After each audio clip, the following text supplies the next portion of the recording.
오늘 수요 예배에 오신 성도님들 한 분 한 분을 주님의 사랑으로 축복합니다.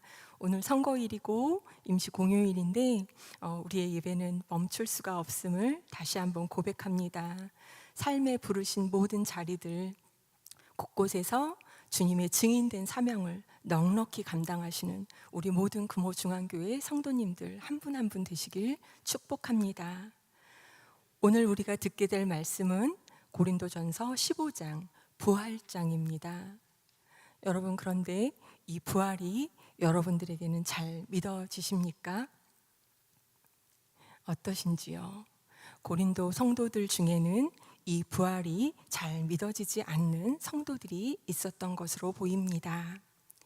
몸의 부활, 곧 미래에 있을 부활을 믿지 않는 자들이 있었습니다. 오늘 읽은 12절 말씀 다시 함께 읽어보도록 하겠습니다. 그리스도께서 죽은 자 가운데서 다시 살아나셨다 전파되었거늘 너희 중에서 어떤 사람들은 어찌하여 죽은 자 가운데서 부활이 없다 하느냐. 아멘. 이 부활은 우리가 가보지 않은 시간입니다. 경험하지 않은 것인데 바울은 이것을 믿지 못하고 부인하고 있다고 고린도 성도들을 책망합니다. 왜 그랬을까요? 이것이 옳은 것일까요? 오늘 우리가 읽은 본문 말씀 3절에서 11절 말씀을 통해서 우리는 그 정황을 이해할 수 있습니다. 먼저 1, 2절 말씀을 제가 읽도록 하겠습니다. 눈으로 함께 봐주시면 좋겠습니다. 형제들아, 내가 너희에게 전한 복음을 너희에게 알게 하노니 이는 너희가 받은 것이요 또 그 가운데 선 것이라. 너희가 만일 내가 전한 그 말을 굳게 지키고 헛되이 믿지 아니하였으면 그로 말미암아 구원을 받으리라. 아멘. 바울은 이 말씀에서 1, 2절 말씀에서 바울은 전했고 고린도 성도들은 그 복음을 받았다고 말합니다. 1절에서 또 2절에서 전하였고 받았다는 말씀을 명시합니다. 바울은 고린도 성도들이 이 전한 복음을 듣고 또 복음을 믿었는데 그 위에 서 있고 이 메시지로 인해 구원을 받았는데 어찌하여 몸의 부활을 믿지 못하냐고 말하는 것입니다. 그리고 그 부활 신앙에 대하여 다시금 깨우쳐주는 논증을 3절에서 11절 말씀에 이어 전합니다. 3, 4절을 함께 읽도록 하겠습니다. 내가 받은 것을 먼저 너희에게 전하였노니 이는 성경대로 그리스도께서 우리 죄를 위하여 죽으시고 장사 지는 바 되셨다가 성경대로 사흘 만에 다시 살아나사. 아멘.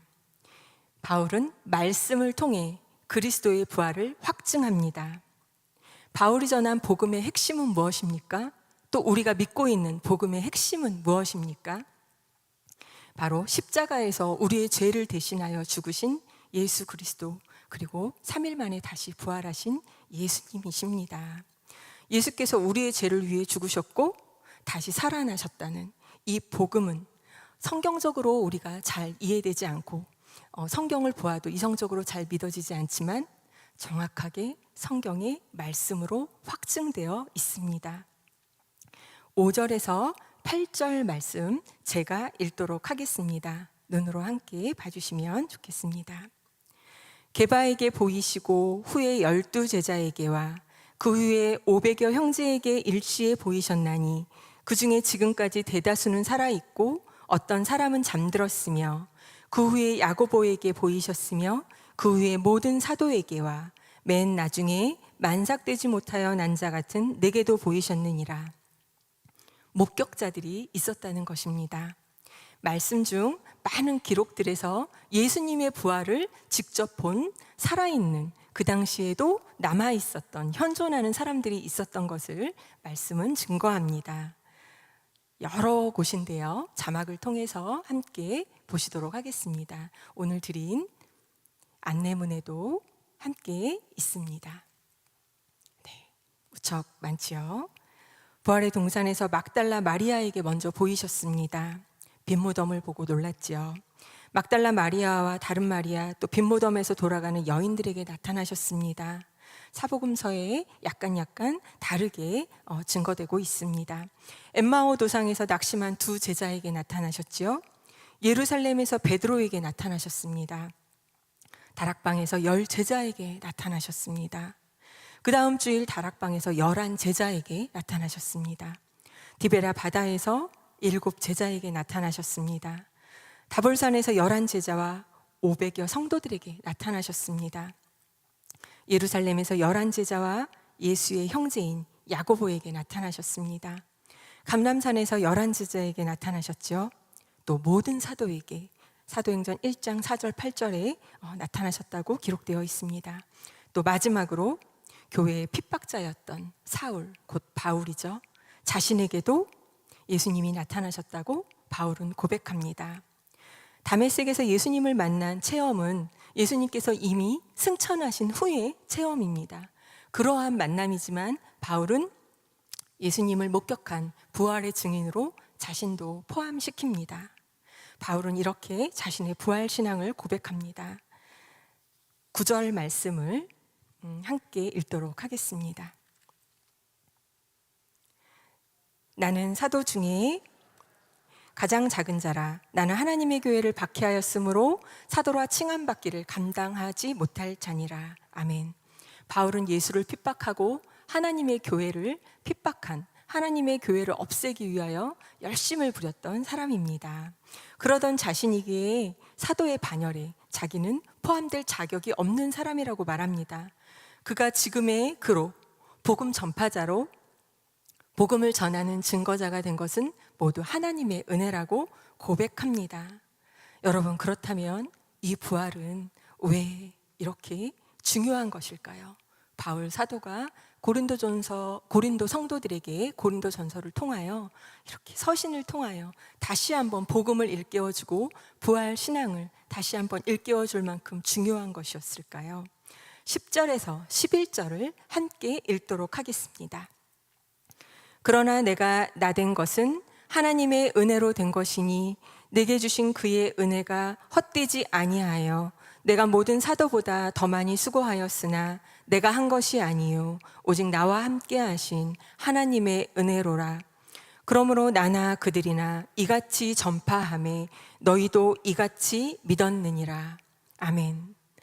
고린도 성도들이 들었던 예수님에 대한 부활 증거는 곧 예수님을 직접 만났던 산 증인들에게서 들었던 것입니다.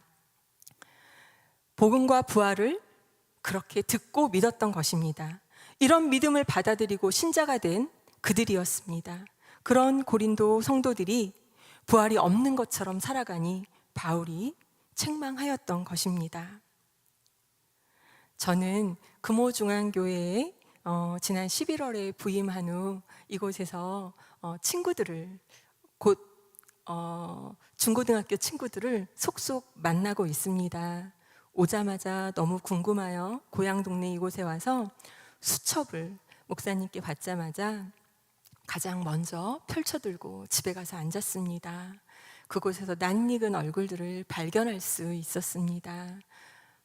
그런데 변화된 또 이곳에 와 있는 어린 시절 30년이 지난 저의 모습, 그 전의 모습이 아니라 지금의 모습으로 저를 만날 친구들을 생각하면서 좀 준비할 마음의 시간들이 필요했습니다. 기도하며 인도하여 주시기를 기다리다가 한 명 한 명 주님의 선하신 인도하심인 것 같습니다. 한꺼번에 아니고 그렇게 한 명 한 명 친구들에게 연락을 하고 또 연락이 오며 그렇게 만나고 있습니다. 아마도 친구들은 저를 잘 기억을 못하는 것 같았습니다. 30년 전 저는 교회에 다니는 친구가 아니었고 친구들은 믿음이 또 좋았었던 친구였다라는 것을 이곳에 와서 알았습니다. 그 친구들이 그러해서 그렇게 성실했구나, 그런 친구들이었구나 알 수 있었습니다. 저는 불교 집안에서 자랐습니다.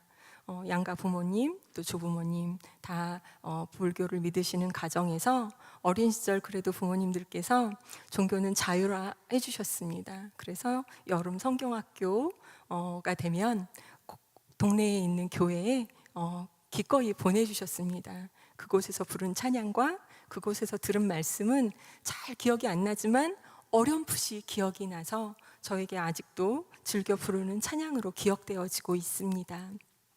친구들은 가끔 묻습니다. 정미야, 너 어떻게 여기까지 왔어? 그리고 너 어떻게 말씀 전하는 사람이 된 거야? 라고 묻습니다. 그도 그럴 것이 교회 다니지 않았던, 특히나 중고등학교 때는 친구들이 저를 쉬는 시간이면, 점심시간이면 음악실에 삥 둘러서 세워놓고 방언 기도를 해주곤 하였습니다. 복음을 알아야 된다며, 믿음이 생겨야 된다며 저에게 복음을 전하곤 하였습니다. 미션스쿨에 다녔지만 저는 예배 시간이 참으로 힘들었습니다. 믿어지지 않는 말들, 성경 시간이면 믿어지지 않는 답을 써야 되는 제 자신이 참 힘들었습니다. 그랬던 저를 친구들이 기억하고 있습니다. 그래서 더 금호동 이곳에 오는 것이 저한테 쉽지 않은 결정이기도 하였습니다. 친구들은 아마도 믿음 없었던 저와 지금의 사이에서 더 혼란이 있었을 수도 있을 것 같습니다. 제가 믿음 안에 들어오고도 15년 전에 믿음 안에 굳게 서고도 저에게는 오늘 이 고린도 성도들과 같은 그렇게 흔들리는 믿음이 없었다고 고백할 수가 없을 것 같습니다. 한 2번 정도 저에게 심한 갈등이 있었습니다. 첫 번째는 창조론과 진화론에서 부딪힌 것이었습니다. 고교 시절 내내 진화론을 배웠습니다. 의심하지 않고 답에 체크를 하였고 그렇게 믿고 자랐습니다. 그런데 창조론을 교회에서 들으며 엎드러졌습니다. 그 말씀을 듣고 솔직하게 주님께 고백했습니다. 주님, 저 교회 더 못 나올 것 같습니다. 그때가 교회를 다닌 지 1년 되던 시간이었습니다. 제가 거짓으로 교회를 다닐 수는 없지 않겠습니까? 제가 도저히 이것이 믿어지지 않습니다. 그러니 저를 좀 도와주세요. 라고 정말 어린아이같이 바닥에 엎드러져서 기도했던 시간이 있었습니다.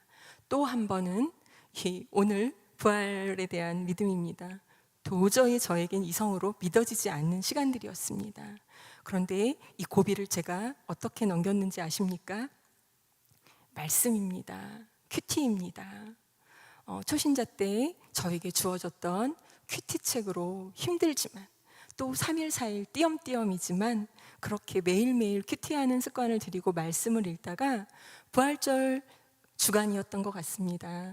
어느 날 빈무던 말씀을 읽는데 저는 전도로라고 복음을 전하는 사람들은 너무 부끄러운 말씀이지만 광신도라는 표현을 쓰는 사람이었습니다. 지하철을 내려가거나 길에서 저에게 전도지를 주면 저는 주머니에 손을 넣고 고개를 숙여 인사하는 사람이었습니다. 너무 죄송해서 인사는 하였지만 받고 싶지는 않았습니다. 그런 제가 바닥에 고꾸라져서 목에다 수건을 걸고 한 2시간을 울며 통곡을 한 그런 회심의 시간이 있었습니다. 그것은 첫 믿음 때가 아니었습니다. 교회를 이미 다닌 지 꽤 시간이 지난 시간이었습니다. 그렇게 주님은 말씀으로, 말씀이 믿어지게 하셨습니다. 그리고 성령으로 저에게 말씀의 증인으로, 부활의 증인으로, 복음의 증인으로 살아가야 된다는 것을 가르쳐 주셨습니다. 그때부터 저는 복음을 전하고 증거하는 일이 광신도인 일이 아니라 내가 해야 될 일이라는 것을 깨닫게 되었습니다.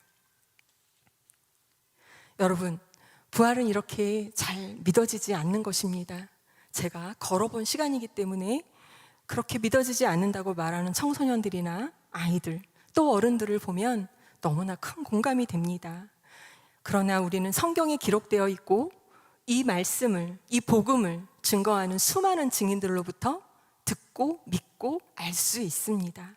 저는 복음을 전해준 친구들에게 아직도 고마움을 전하고 있습니다. 그리고 아직 다 이 고마움을 전하지 못한 친구들에게는 고마움을 전하고 싶습니다.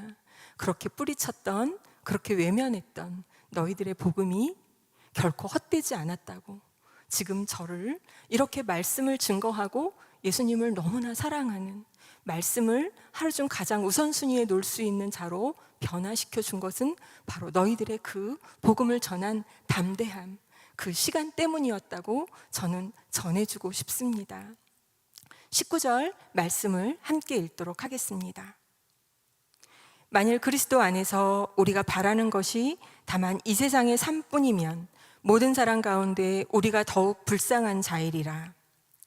우리가 그리스도 안에서 얻는 것이 이 땅에서의 잠시의 시간, 이곳에서 누리는 감동이 이 전부가 다라면 우리는 정말 가엾은 사람들일 것이라는 것입니다. 그러나 이것은 진실이 아닙니다. 진실은 실로 이렇습니다. 20절 말씀 함께 읽도록 하겠습니다. 그러나 이제 그리스도께서 죽은 자 가운데서 다시 살아나사 잠자는 자들의 첫 열매가 되셨도다. 아멘. 첫 열매라고 말씀은 말씀하십니다. 첫 열매가 있다는 것은 무엇입니까? 두 번째 열매, 세 번째 열매가 있다는 것입니다. 그것이 누구입니까? 바로 저와 여러분들입니다. 부활은 그리스도의 십자가 죽으심과 부활을 믿는 자들에게 반드시 찾아올 것입니다. T.S. 엘리엇은 죽음 자체가 두려운 것이 아니라 죽음이 끝이 아닐까 봐 두려운 것이라고 말합니다. 죽음의 권세보다 더 큰, 가장 큰 권세, 바로 예수님의 부활은 모든 권세, 우리가 어쩌지 못하는 사망의 권세를 이기셨습니다. 여러분, 우리는 이렇게 부활에 대하여 말씀에 확증된 여러 가지 증거들로 부활을 믿습니다. 부활은 허구나 가설이 아닙니다. 부활은 역사적인 사실 위에 근거하고 있습니다. 그러나 여러분, 저는 여러분에게 한 가지를 더 묻고 싶습니다. 부활은 과연 우리가 죽은 후에 만나는 것일까요? 죽음 이후에 우리에게 찾아오는 것일까요? 부활하신 주님께서 우리에게 죽음 이후에 만나자 하지 않으십니다. 우리에게 세상 끝날까지 함께 하시겠다고 우리에게 말씀을 통하여 말씀하셨습니다. 지금 바로 오늘 이 자리에 매일의 우리의 삶 속에 날마다 우리와 함께 동행하시겠다고 약속하셨습니다. 오늘도 우리와 함께 동행하시며 교제하시며 우리 안에 역사하시는 예수님을 여러분 믿으십니까? 아멘. 우리 함께 고백해 보도록 할까요? 예수님은 오늘, 지금 나의 삶에 함께 하시고 역사하십니다. 아멘. 이 부활의 복음은 우리가 너무나 편할 때는 잘 느껴지지 않는 것 같습니다. 저도 위기가 왔을 때, 약하였을 때, 주님 의지하지 않으면 아무것도 할 수 없을 때 그렇게 무너진 자리에서 주님을 만났습니다. 주님이 아니면 살아날 소망이 없을 것 같은 그 시간에 주님은 저에게 그렇게 부활의 주님으로 찾아오셨습니다. 바울은 현재 우리가 살아가는 삶에서 부활을 이야기하고 있습니다. 고린도 성도들에게도 그렇게 찾아갔습니다. 바울 서신은 그렇게 쓰여진 서신입니다. 병을 가지고 있는 자와 건강한 자, 우리 모두 인생의 끝에서는 죽음을 맞이합니다. 하지만 부활 신앙을 가진 자와 그렇지 못한 자는 분명하게 그 안에 그어지는 선이 있음을 봅니다. 요즘 부의 기준은 집이 있느냐와 없느냐로 나뉘어진다고들 합니다. 저는 집이 있고 없고는 우리가 이 세상에서 살아가는 동안 조금 더 편하게 사느냐 아니냐의 차이라고 봅니다. 무엇보다 중요한 것은 우리의 천국 본향, 우리가 돌아갔을 때 그곳에 우리의 살 집이 있느냐 없느냐, 그것이 중요하다고 생각합니다. 주님은 말씀하십니다. 너희들이 거할 곳이 많다고. 우리가 무엇을 두려워합니까? 무엇 때문에 안절부절합니까? 무엇 때문에 아등바등합니까? 주님은 우리에게 약속하십니다. 천국 본향에 우리의 거할 곳이 많다고 하십니다. 또 돈이 있느냐 없느냐, 우리에게 살아가면서 이 문제는 너무나 중요합니다. 돈이 있는 사람과 없는 사람이 이 세상에서 살아가면서 너무나 많은 차이를 두고 이 세상을 살아갑니다. 하지만 이것이 과연 중요할까요? 그 물질의 주인 되신 분이 누구십니까? 바로 우리 하나님 아빠이십니다. 모든 것을 주관하시고 만물을 창조하시고 모든 물질의 주인 되신 분이 바로 우리 하나님 아빠이십니다. 우리에게 주지 못하실 것이 있으십니까? 그렇지 않으십니다. 우리에게 필요한 것을 필요한 때에 공급하시는 주님을 믿으시기 바랍니다. 이렇게 그 물질로, 우리에게 주신 물질로 우리에게 부와 축척과 우리의 기쁨이 되는 것이 아니라 그것으로 우리가 무엇을 섬길까, 그것을 고민하는 것이 옳은 일입니다. 힘 닿는 대로 힘써, 힘껏이라고 말씀하십니다. 되는 대로, 여유가 되는 대로 아니라 주님은 힘써 우리에게 섬기라고 말씀하십니다.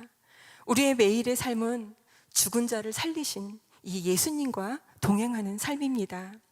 제럴드 시처 목사님은 아내와 5 남매를 둔 목사님이십니다.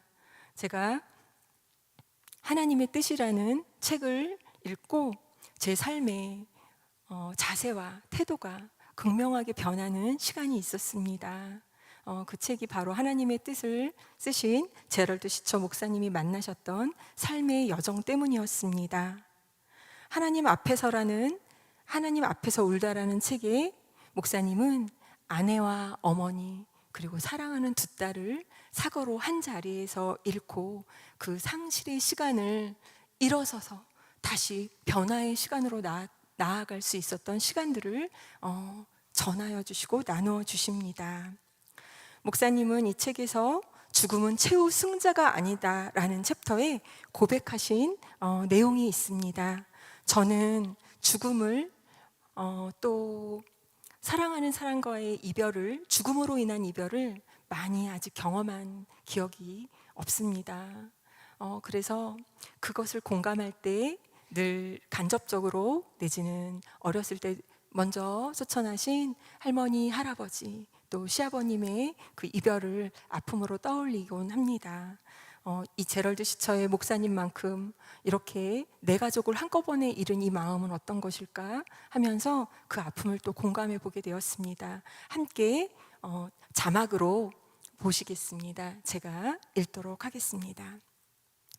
만일 세상이 이곳에서 끝나고 더 이상의 세상이 없다면 죽음이야말로 최후의 승자이며 우리는 슬픈 운명을 타고난 존재들이다.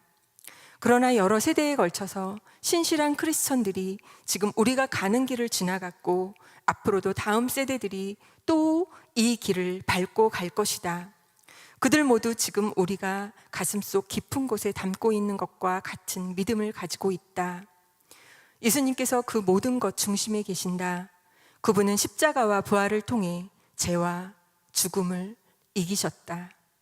그렇기 때문에 우리 마음속에 다시 한번 밝은 빛이 동터올 것이다. 소망도 돌아올 것이다. 거기서 나는 다시 살아갈 이유와 믿음을 버리지 않을 용기를 얻는다. 다시 한번 나의 영혼은 슬픔뿐 아니라 소망으로 가득 찬다. 그리고 이전보다 더 큰 믿음과 전에 가져보지 못했던 기쁨을 얻는다.